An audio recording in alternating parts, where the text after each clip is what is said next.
aku juga mau pamer kulit. Mudah-mudahan nanti kalian juga mukanya sesehat kulit muka aku nih. Melasma aku yang ini udah hilang, yang ini samar-samar. Menurut kalian ini samar nggak? Ini aku.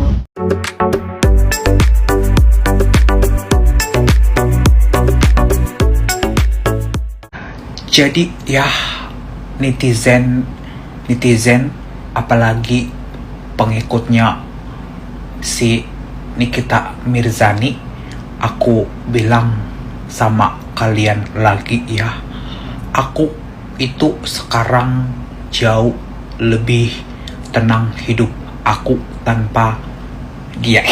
Iya kan, memang iya lebih tenang, tapi kalau sekarang nggak terkenal. Aku tidak butuh terkenal, dan aku tanpa terkenal juga udah banyak bisnisnya. Iya, banyak bisnis, nggak butuh terkenal. Tapi hari-hari postingan kau menyintil Nikita Mirzani terus ya kan. Pokoknya aku sekarang lebih namaste, nggak butuh terkenal. No, kemarin kau ikut persidangan si Sahrul ngapain? Biar terkenal kan. Udahlah, amnesia mulu, kebanyakan miring sih. Doktif pernah lo beli skincare Teh Fitri tapi ditolak gitu. Kenapa kok ditolak? Takut ya pada saat diuji ya? Nggak usah takut, kalau emang bener mah nggak usah takut. Teh Fitri ada lo buktinya ditolak, atau karena memang barangnya nggak ada, nggak pernah ada karena nggak laku gitu.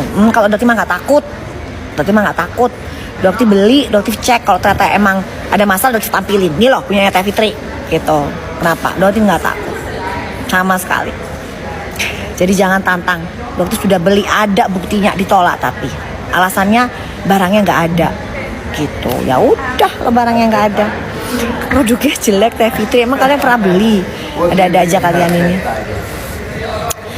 Kan belum, nggak bisa kita ngomong jelek atau enggaknya, itu nggak bisa guys kalau Doktif, karena gini, kembali lagi skincare itu kan cocok-cocokan gitu loh. Jadi Doktif nggak pernah bilang oh produk ini jelek, produk ini bagus, nggak boleh. Doktif dokter, nggak boleh gitu.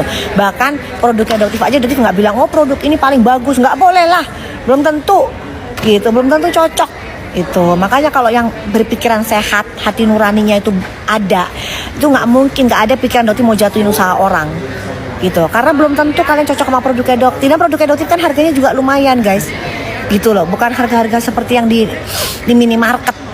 Kalau di minimarket kan lebih terjangkau gitu loh. Viva itu, brand Viva, Hanasu kan lebih terjangkau gitu. Lah kalau produknya Doktif kan lumayan gitu, belum tentu cocok. Coba kurang apa coba Doktif ngomongnya, terus Doktif bilang produk Doktif yang paling bagus, dari mana? Belum tentu gitu.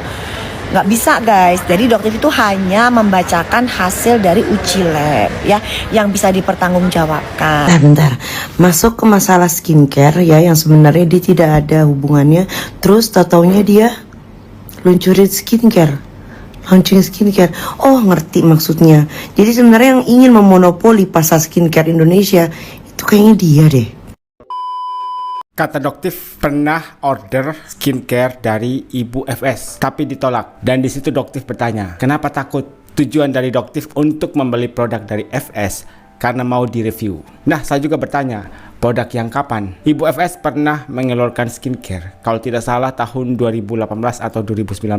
Apakah produk itu yang dimaksud oleh Doktif atau produk yang sekarang? Dan YOLO ini membahas tentang FS yang setiap hari memberikan sindiran kepada juragan kambing yang katanya mafia inilah itulah. Ternyata kata YOLO ini, mereka lah yang ingin menguasai pasar skincare. Kemudian di sini ada story dari Galih.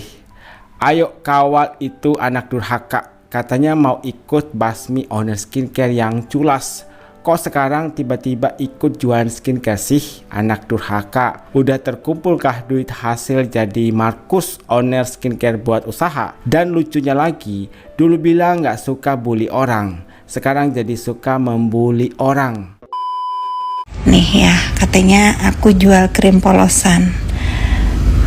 Susah kalau sampel not for sale nih semua nih. Not for sale, banyak kan? Jangan takut. takut. Aku itu dari 2018-19 udah punya skincare. Tapi memang itu bukan bisnis utamaku. Iseng membuat muka anak Indonesia, remaja dan ibu-ibu bebas dari merkuri, ya, karena yang bikin profesor. Kalau mau tahu, terus kalau dituduh aku mengambil momen, ya terus mau apa? Nepos lagi mengambil momen menginspirasi owner-owner skincare yang mau ditumbangin untuk bangkit. Nanti juga ada kejutan dari Nepos untuk mensupport pabrik atau maklon yang mempunyai izin hidrokinon. Ya, itu juga yang ditakutin kan sama si Ratu Kambing. Selama regulasinya benar, aturannya diikuti dan izinnya ada untuk menjual skincare yang ada hidrokinonnya, kenapa kau takut gitu? Karena aku juga suka beli skincare buatan luar, ada kok hidrokinonnya, cuman emang di Indonesia harus diperketat aturannya. Semangat ya maklon yang punya izin hidrokinon, akak haki. Nanti Nepos juga mau ada skincare di klinik Nepos yang ada hidrokinonnya, tapi konsul dulu sama dokter ya. Jadi gitu nanti Jen, miring dulu baru aja aku bilang, baru mulai bahwa aku akan relaunching kubu sebelah udah gelebekan gitu. Diturunin lah nih buzzer yang dokter-dokter agak lain ya, dokter tidak punya brain ya, itu bukan manusia yang patut aku layani. Aku akan serius di dunia skincare ini untuk menyemangati kalian semua yang kemarin sudah tumbang, sekarang mulai maju lagi, bangkit lagi. Aku mendukung simbol perlawanan kalian yang bangkit, berjualan lagi. Jangan takut, karena selama regulasinya diikuti, ingredientnya juga bagus ya. Jangan takut, nggak ada yang bisa numbangkan kalian selain Allah Subhanahu Wa Taala. Ya, padahal aku juga belum tahu kapan relaunchingnya, sudah gelebekan geng kambing. Jadi jangan takut, tetap semangat, karena hak kalian semua, hak kita sebagai warga negara Indonesia memiliki bisnis apapun selama regulasinya diikutin dan jualannya jangan zolim.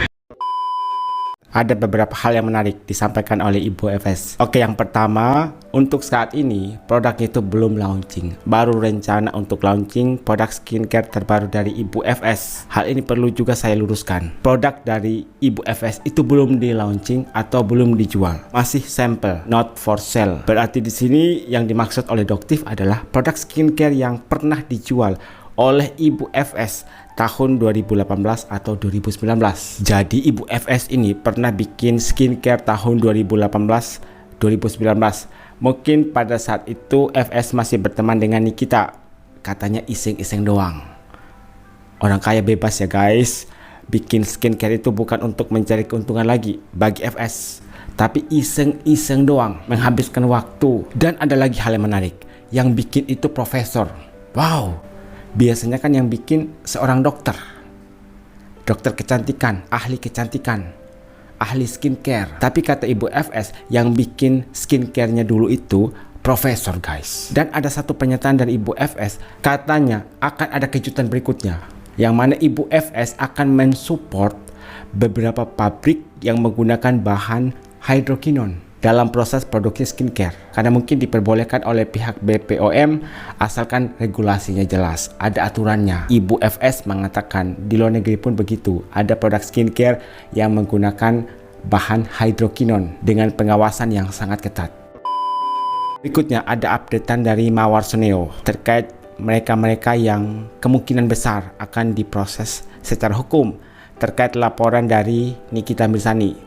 Penyebar pertama rekaman suara Doktif dan DRM adalah AS. Penyebar pertama rekaman suara Mail dan DRG serta suaminya dari YouTube dan TokTok. Penyebar pertama chat NM, DRO, dan Melvi adalah tim gabut. Penyebar rekaman video DRO dan rekaman suara DRO adalah tim gabut. Ada 3 akun di situ. Bersiap-siaplah kalian karena tim hukum Nikita Mirzani sudah memasukkan laporan. Ingat, ini bukan kasus pencemaran nama baik biasa.